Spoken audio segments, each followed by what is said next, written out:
नमस्कार, मी प्राची लुडबे.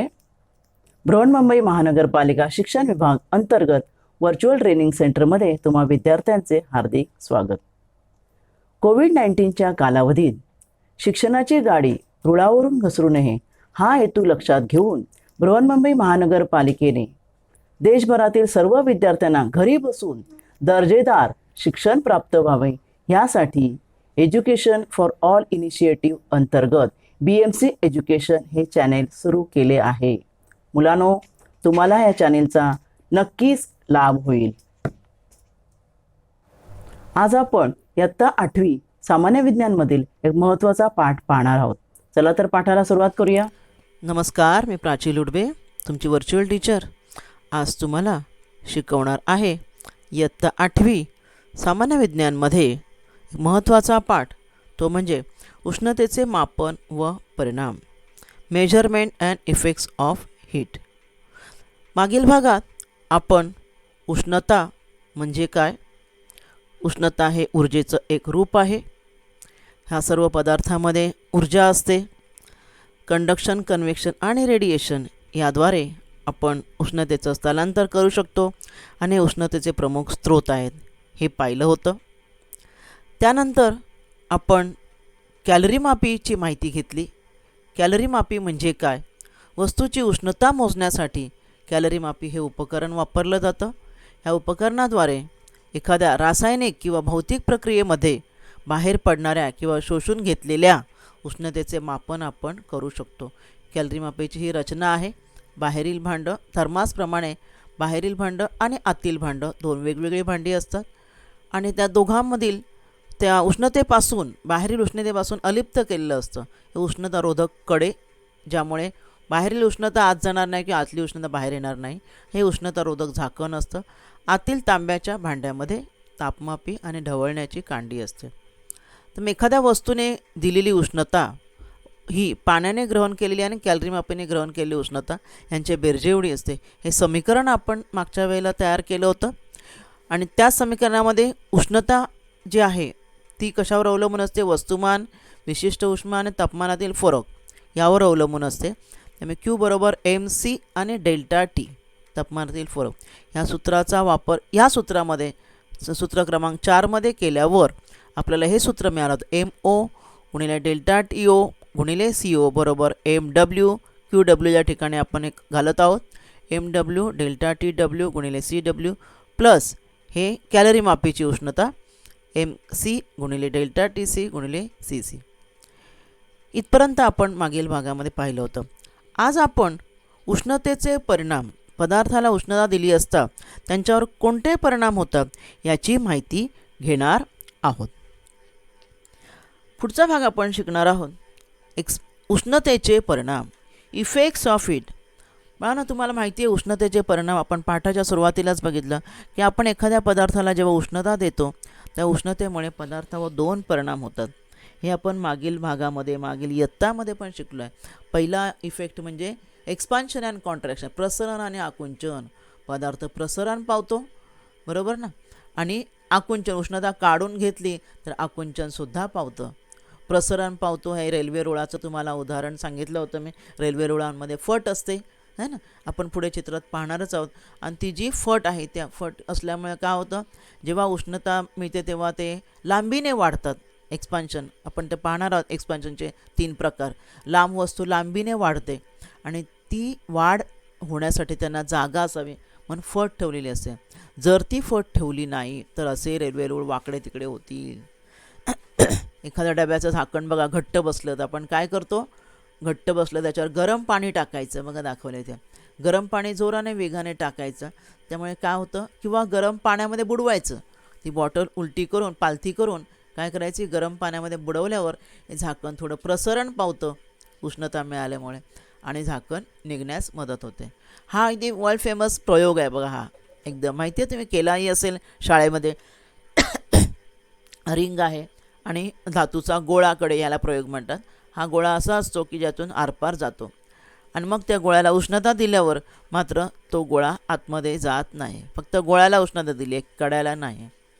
तुम्हाला बैलगाडी वगैरे त्यांच्या wooden wheel of bullock cart हे त्याचं व्हील असतं नाही का, वुडन व्हील, आणि त्याला एक रिंग बसवतात, आयर्न रिंग बसवतात ह्याला. ही रिंग जी आहे ती याच्यावर बसवायची असते, तर ती गरम करून बसवतात. का? कारण ते फिट्ट बसली पाहिजे. त्यामुळे गरम करून ही रिंग बसवतात आणि मग चाक थंड झाल्यावर ती रिंग त्याच्यावर त्या चाकावर काय बसते? घट्ट बसते. म्हणजे उष्णतेमुळे प्रसरण व आकुंचन होते धातूंचं. अजून काय होतं उष्णतेने परिणाम? अवस्थांतर, चेंज ऑफ स्टेट. हेही तुम्हाला माहिती असेल. चेंज ऑफ स्टेट, अवस्थांतर. आपण पाणी उकळलं की द्रव अवस्थेतून वायू अवस्थेत जातो, किंवा बर्फ आहे स्थायी अवस्थेतून त्याचं पाणी होतं, बरोबर ना. अजून काय? आणि आपण पाण्याचं सुद्धा हे वाफ होते, वाफ पुन्हा आपण थंड करू शकतो. थंड केली की वाफेचं पुन्हा पाणी बनणार. म्हणजे solid to liquid, liquid to gas, or again gas to liquid and liquid to solid, असं अवस्थांतरही होत असतं. तर त्यापैकी एक्सपान्शन अँड कॉन्ट्रॅक्शन, उष्णतेचं प्रसरण, याबद्दल आपण अधिक माहिती ह्या आपल्या 8वीच्या इयत्तेच्या भागात घेणार आहोत. एक्सपान्शन म्हणजे काय? कोणत्याही पदार्थाला उष्णता दिली की काय होतं? त्याचं तापमान वाढते. Wien substance heated, temperature of that substance increases. आणि मग त्याचं काय होतं? प्रसरण होतं. उष्णता दिल्यानंतर त्याचं काय होतं? प्रसरण होतं. आणि हे होणारं प्रसरण जे आहे त्या तापमान वाढीवर अवलंबून असतं. तुम्ही किती तापमान दिले त्याला किती गरम केले, त्याच्यावर अवलंबून आहे त्याचं प्रसरण किती होतं ते. उष्णतेमुळे सर्व पदार्थ, स्थायू, द्रव, वायू, या सर्व पदार्थांचं प्रसरण होतं. तर पहिलं आपण पाहणार आहोत थर्मल एक्सपान्शन ऑफ सॉलिड्स, म्हणजे स्थायूंचं. थर्मल म्हणजे उष्णतेमुळे, त्याला शब्द आहे थर्मल एक्सपान्शन. मग स्थायूंचं प्रसारण, सॉलिडचं 3 प्रकारे प्रसारण होतं. धातू पदार्थांचं स्थायूंचं 3 प्रकारे प्रसारण होतं. बघा या ठिकाणी एक लिनियर एक्सपान्शन, एकरेषीय. म्हणजे काय? रॉड. आता जर रेल्वे रूळ म्हटलं ना, जे लांब वस्तू असतात त्या लांबीने वाढतात. आता समजा इथपर्यंत आहे, उष्णता दिल्या किंवा पुढे वाढणार.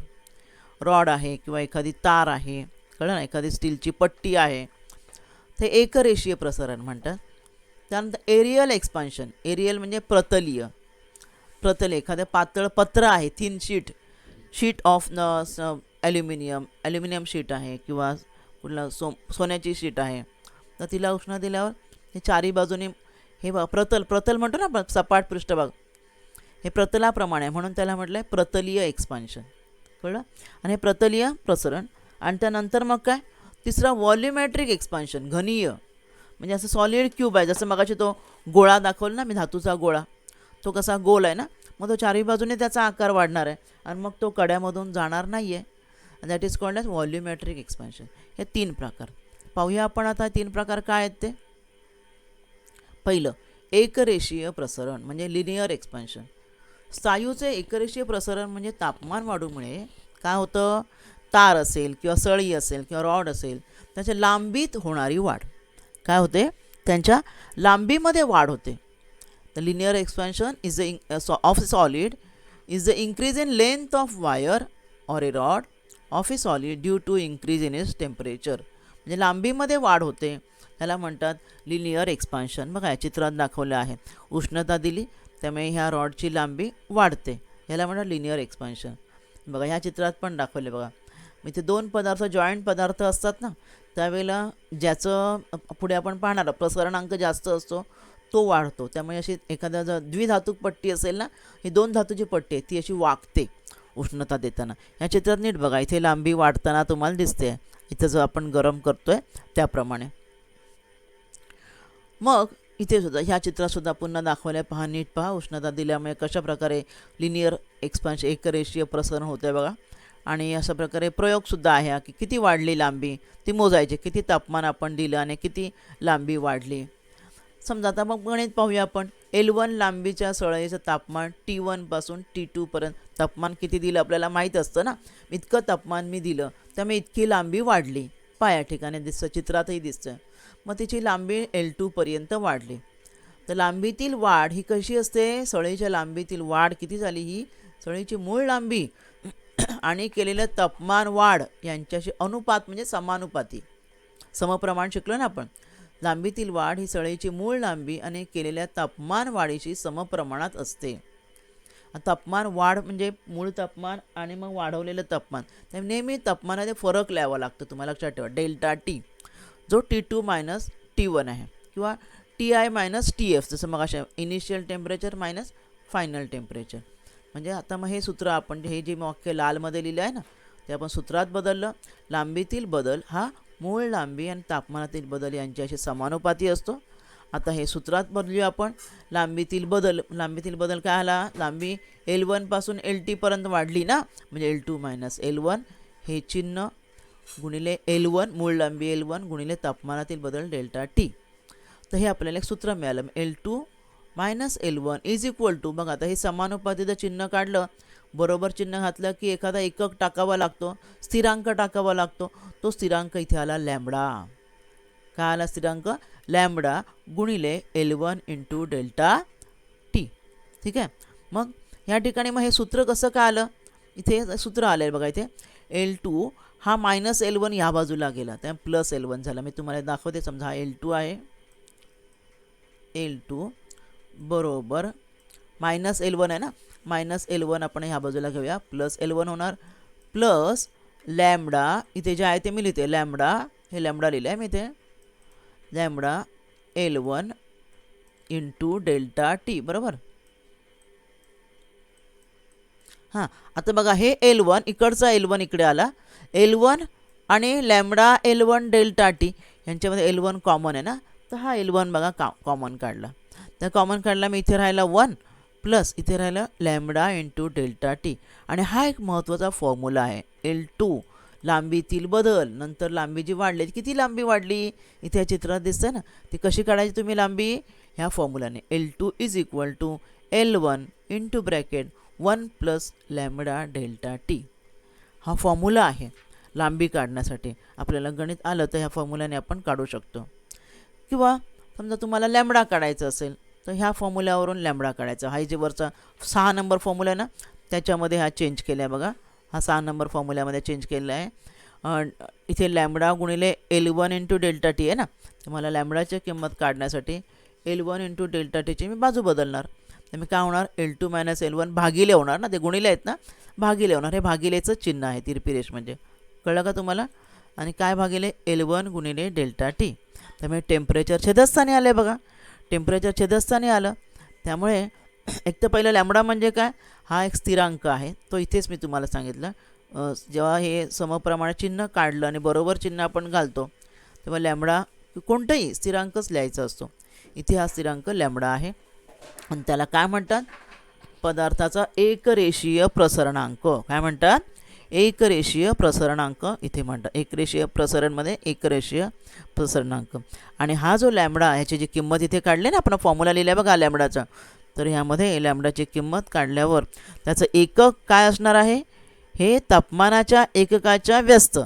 तापमानाचं एकक काय आपला डिग्री सेल्सिअस आहे ना, आणि त्या लॅम्बडाचा हा डेल्टा T पण टेम्परेचर खाली गेल्या छेदस्थानी बघा, त्यामुळे त्याचं एकक येणार 1 पर डिग्री सेल्सिअस, म्हणजे 1 भागिले डिग्री सेल्सिअस हे लॅम्बडाचं एकक आहे. तर अशा प्रकारे एकरेषीय प्रसरण म्हणजे लांबीत होणारी वाढ. हे बघा या ठिकाणी 2 धातूंचा मी सांगितलं मगाशी. आता हा प्रसरणांक हा प्रत्येक धातूचा वेगवेगळा असतो, तर वेगवेगळ्या धातूंचे प्रसरणांक वेगवेगळे असतात. आता इथे मी तुम्हाला चित्र दिसतंय, फाईन सिरॅमिक ॲल्युमिना आहे, हा धातू आहे, आणि इथे स्टेनलेस स्टील आहे. दोघांना मी सारखंच टेम्परेचर दिलं आहे बघा. 5 तुम्हाला दिवे दिसत आहेत, बरोबर ना. मग ह्याचं प्रसरण किती होते बघा, थोडंच होतं आहे, आणि ह्याचं जास्त होते बघा. मग दोघांना जर तुम्ही सारखंच टेम्परेचर दिलं तर दोघांची लांबी वाढण्याचं प्रमाण वेगवेगळं का दिसतं आहे, कारण प्रसरणांक वेगवेगळे असतात. प्रसरणांक म्हणजे जो लॅम्बडा जो आहे ना, तो वेगवेगळा असतो प्रत्येक पदार्थाचा. समान लांबीच्या सळ्या आहेत, तापमान समान दिले आणि तापमान समान दिल्यामुळे डेल्टा T पण समान आहे. ज्याचा प्रसरणांक जास्त आहे तो पदार्थ जास्त प्रसरण पावेल आणि त्याची लांबी जास्त वाढेल. दुसरं तर प्रतलीय प्रसरण. स्थायूचे प्रतलीय एरियल एक्सपान्शन म्हणजे काय, तुम्हाला सांगितलं ना मग असे स्थायू एखादी शीट असेल, ही शीट आहे या ठिकाणी किंवा पत्र आहे ना, धातूचं पत्र आहे, त्याला काही टेम्परेचर दिलं आणि नंतर ते टेम्परेचर वाढल्यावर delta T plus delta T, मग किती वाढलं, ते जेवढं तुम्ही टेम्परेचर दिलं त्याच प्रमाणामध्ये त्याचं क्षेत्रफळ वाढणार. बघा ही मूळ पत्रा एवढा आहे आणि वाढलेला पत्रा बाहेरचा आहे बघा, हा आहे वाढलेला पत्रा. एकरेषीय प्रसरणाप्रमाणे पत्र्याचं तापमान वाढवलं त्याचं क्षेत्रफळ वाढणार, त्याला म्हणतात प्रतलीय प्रसरण. काय म्हणतात? प्रतलीय प्रसरण. एकरेषीय एरियल एक्सपान्शन. आणि त्याचा फॉर्म्युला हा आहे. धातूचा मगाशी काय होता? L2 is equal to L1 into bracket lambda delta t. इथे काय आला आता? याचं क्षेत्रफळ वाढणार ना, लांबी नाही, चारी बाजूने क्षेत्रफळ वाढतं आहे. त्यामुळे A2 is equal to A1 into bracket 1 plus sigma delta t. प्रत्येकाचं प्रसरणांकाचं चिन्ह वेगवेगळं आहे. इथे डेल्टा टी तापमानातील बदल, A1 A2 प्रारंभी आणि अंतिम क्षेत्रफळ आहे, आणि सिग्मा हे काय? त्याचा प्रतलीय प्रसरणांक आहे. इथे सिग्मा आहे. ठीक आहे. पुढे घनीय प्रसरण, व्हॉल्युमेट्रिक एक्सपान्शन. व्हॉल्युमेट्रिक एक्सपान्शन म्हणजे काय? एखादा त्रिमितीय तुकडा असेल, जसं आपण हे बॉलचं सांगितलं, हा जो आहे ना रॉडचं सांगितलं, हा जो गोळा आहे ना धातूचा गोळा, त्याचं मगाशी सांगितलं, ते आहे घनीय प्रसरण. म्हणजे एखादी त्रिमितीय 3 डायमेन्शनल वस्तू दिली, तर तुम्हाला एखादा मी ठोकळा दिला, चौकोनी ठोकळा असतो ना, जसं आपला चौकोनी ठोकळा तुम्हाला माहिती आहे ना, इथे मी आकृती काढते बघा. असं चौकोनी ठोकळा असेल, ते मी आकृती काढते बघा. चौकोनी ठोकळा म्हणजे ह्याला काय असणार आहे? 3 बाजू असणार, एक्स वाय झेड, बरोबर ना. हे बघा, हा मी ठोकळा जो काढलेला आहे, अशा प्रकारचा ठोकळा असेल, तो सर्व बाजूनी वाढणार आहे ह्या गोळ्याप्रमाणे, बरोबर ना. थर्मल एक्सपान्शन ऑफ बॉल बघायचे आहे. रिंग हे रिंगमधून पहिल्यांदा जातो आणि नंतर त्याला उष्णता दिली अशी, उष्णता दिल्यावर तो जात नाही. म्हणजे हा जो गोळा आहे ना, त्याला रिंग अँड बॉल एक्सपेरिमेंट म्हणतात. त्याला अशी रिंग वेगळी असते आणि बॉल वेगळा, तर यातून तो जात नाही. कळलं ना. कारण तो चारही बाजूने त्याचं आकारमान वाढलेलं आहे. काय वाढलेलं आहे? त्याचं आकारमान वाढलेलं आहे. म्हणजे पत्र्याप्रमाणे त्रिमितीय तुकडा असेल तर त्याला उष्णता दिली की त्याचं प्रसरण होते आणि आकारमान वाढते. आणि आकारमान म्हणजे व्हॉल्यूम. त्यामुळे फॉर्म्युला काय आला बघा? V2 is equal to V1 into bracket 1 plus beta delta t. V2 आणि V1 हे अंतिम आणि आरंभीचं आकारमान आहेत, आणि बीटाला काय म्हणायचं आता? घनीय प्रसरणांक. काय म्हणायचं? घनीय प्रसरणांक. तर मी आपण इथे आज तिन्ही हे पाहिले ना, त्यांची तिन्ही सूत्र एकत्र पाहूया. एकरेषीय लिनियर एक्सपान्शनला काय सूत्र पाहिलं आपण? L2 is equal to L1 into bracket 1 plus lambda delta t. नंतर एरियलला काय सूत्र पाहिलं आपण? एरिया वाढतो, A2 is equal to A1 into bracket 1 plus sigma delta T.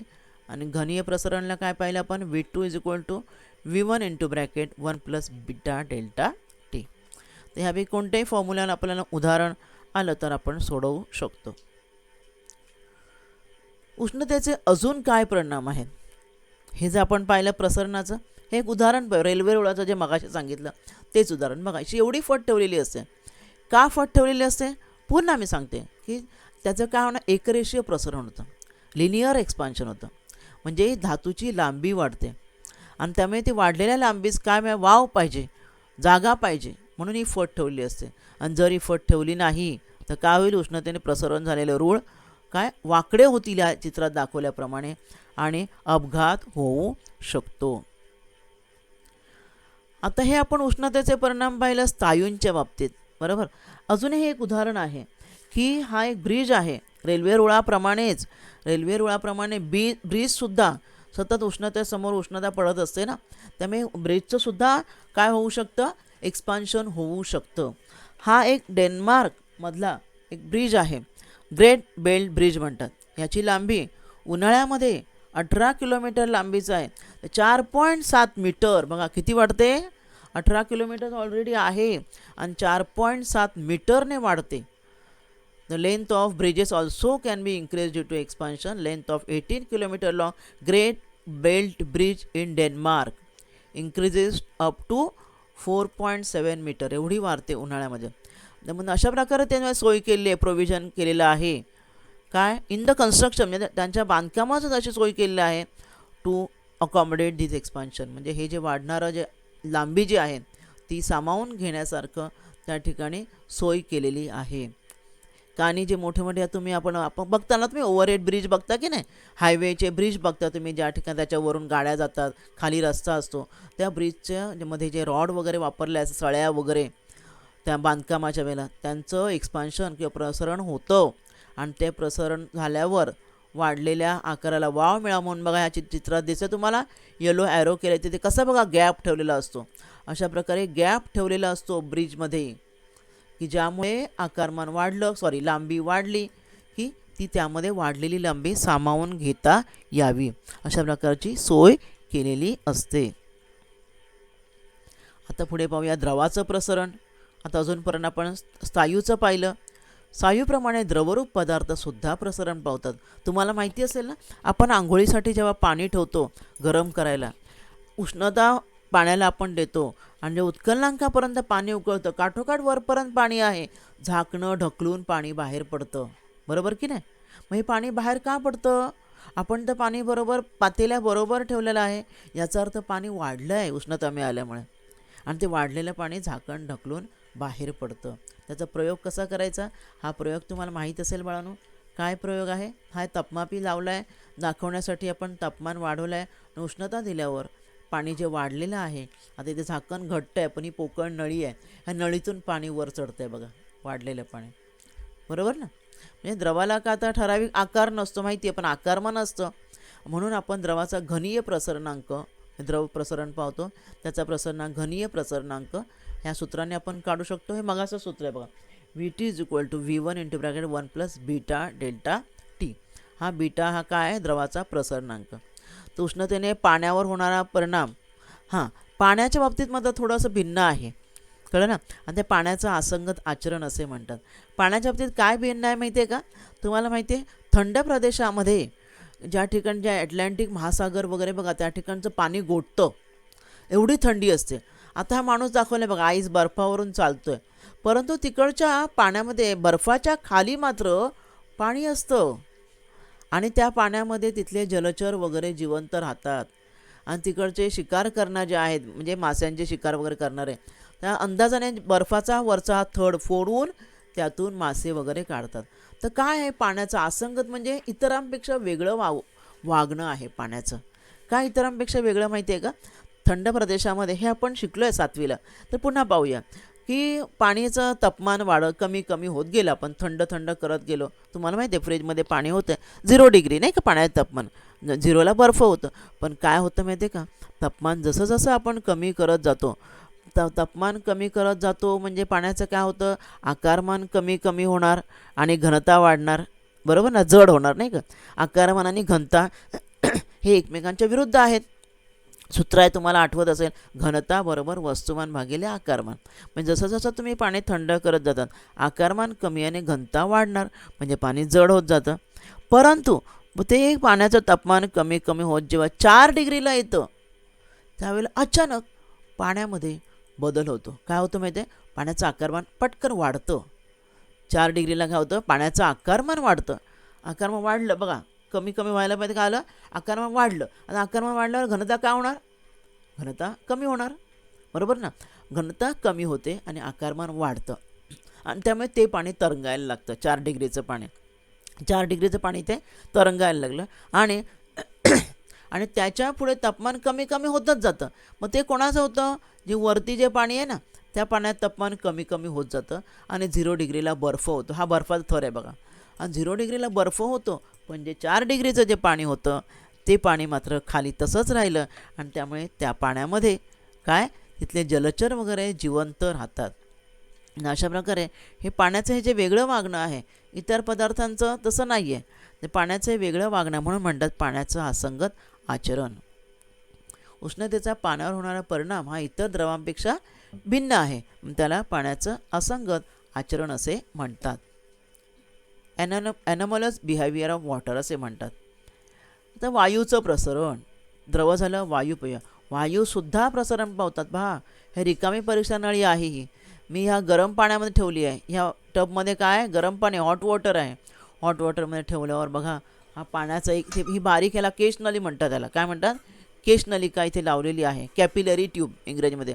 त्या कॅपिलरी ट्यूबमध्ये एका पाण्याचा थेंब त्यामध्ये असा सिप करून खेचून घ्यायचा, तो थांबतो आणि जसं त्या पाण्याला उष्णता मिळेल ह्या परीक्षा नळीला, त्याच्या आतली हवा प्रसरण पावते आणि हवा प्रसरण पावते आणि काय होतं? हा थेंब वर जातो. हा पाण्याचा थेंब वर जातो. पाण्याला रंग नसतो, त्यामुळे तुम्ही रंगीत थेंब घेतला तरी चालेल. पाणी रंगीत करून तो थेंब घ्यायचा दिसण्यासाठी की तो थेंब वर जात आहे, कळलं? हा पाण्याचा थेंब आहे. हा हे पाणी नाही आहे, हा थेंब वेगळा आहे, आपण ऑलरेडी ह्या नळीमध्ये अडकवून ठेवलेला पाण्याचा थेंब. जसं ह्याच्यातली पाण्याची पाणी हवा प्रसरण पावते तसं हा थेंब वर जातो. कळलं तुम्हाला? वायूला काय आकारमान नसतं, पण वायूला उष्णता दिल्यावर प्रसरण होते त्याचं. कळलं ना? इथे पण हा प्रयोग दाखवला आहे बघा. एक बाटली आहे आणि लक्षात ठेवा त्यांची वायूच्या कणांची गतिज ऊर्जा भरभर वाढते आणि इथं स्वतः ते वायू ढकलू लागतात बंदिस्त. कारण बघा वायू काय माहिती आहे चारी बाजूने पसरतो माहिती आहे, पण एखाद्या बाटलीत आपण बंदिस्त केलं तर काय होतं, त्याचं आकारमान वाढायला त्याला जागा नाही ना. मग त्याला तुम्ही ते फुगा लावला बघा, फुगा हवानं भरलेला फुगा आहे. कळलं? आणि ही आकारमान वाढलं, उष्णता दिली, इथे उष्णता दाखवली बघा, इथे उष्णता दाखवलेली नाही आहे आणि हे हळूहळू हलत होते. पण जेव्हा त्यांना उष्णता दिली, हे पाण्याचं प्रसरण होतं बरोबर. आणि पाण्याचं प्रसरण झाल्याबरोबर ह्या आतमध्ये रिकामी बॉटल आहे. ही रिकामी बॉटल ते जे रेणू आहेत हवेचे रेणू ते बघा इथं स्वतः पसरू लागले आणि एअर एक्सपांड्स लिहिला मिळते. वॉटर एक्सपांड उष्णता दिली आहे, वॉटर एक्सपांड पाणी तर प्रसरण पावतं आणि बाटली ते हवा पण प्रसरण पावते आणि ही फुग्यामध्ये जाते वाढलेली हवा. कळलं का? आणि फुग्यामध्ये जाऊन आपला हा फुगा फुगला. कळलं? म्हणजे बंदिस्त बाटलीमध्ये आकारमान त्याला वाढता येत नाही. हा फुगा लावला म्हणून फुग्याचं आकारमान वाढलं. आता बाटलीचं आकारमान कसं वाढणार? पाण्याचं आकार वाढलं. मग त्यावेळेला काय होतं, ज्या बाटलीमध्ये तुम्ही ठेवला त्या बाटलीवरचा दाब वाढतो. त्या बाटलीच्या पृष्ठभागाला हे वायूचे कण ढकलण्याचा प्रयत्न करतात आणि त्यामुळे काय होतं, हवेचा त्या बंदिस्त वायूचा दाब वाढतो. कळलं तुम्हाला? दाखवलं आहे बघा ह्या चित्रामध्येही तुम्हाला दिसत असेल. दाब वाढल्यामुळे ते पृष्ठभागाला कसे ढकलतात ते या ठिकाणी पहा.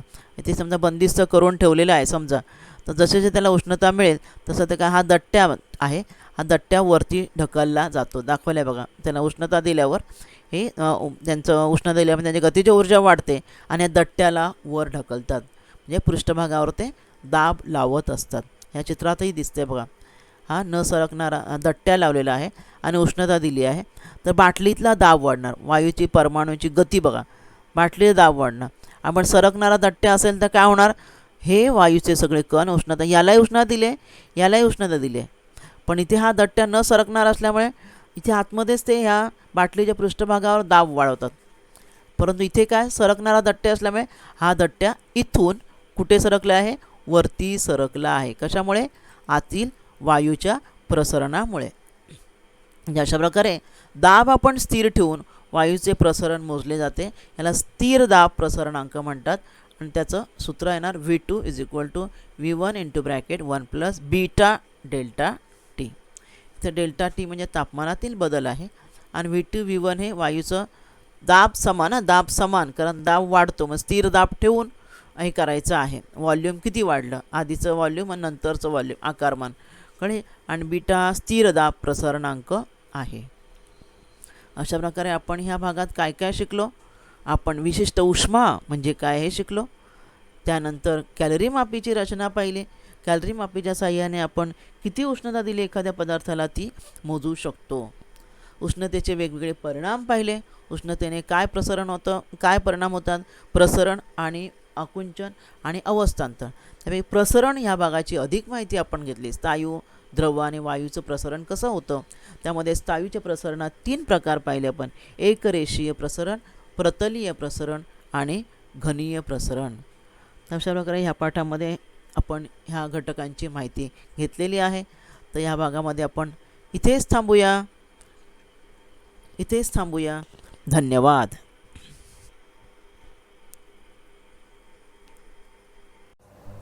आज आपण या भागात इथेच थांबूया.